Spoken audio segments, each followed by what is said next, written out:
Hey guys, and welcome to my mini-series. For the whole month of February, I will be posting one macrame knot or knot pattern a day. I thought it would be fitting to focus on a heart pattern today. We will use an extra piece of rope as our filler cord and tie double half-hitch knots to this piece of rope. Start on the left side of your work and create the top half section of your heart using double half-hitch knots.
Once you've reached the right side of your work, start tying your double half-hitch knots down and to the left.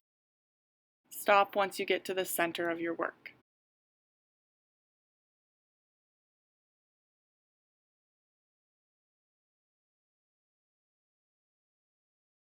Move to the other side of your work and tie your knots down and to the right.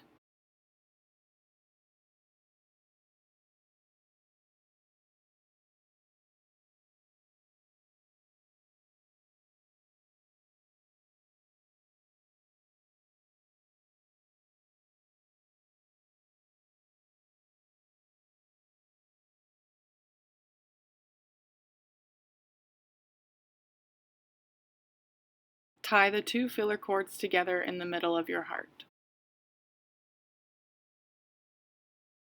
Happy Valentine's Day! Thanks so much for watching, guys. I'm Chantel from Lots of Knots Canada. Find me on Instagram, Pinterest, and Facebook. Please subscribe so you don't miss any videos. I'll be posting a new macrame knot or knot pattern every day in February.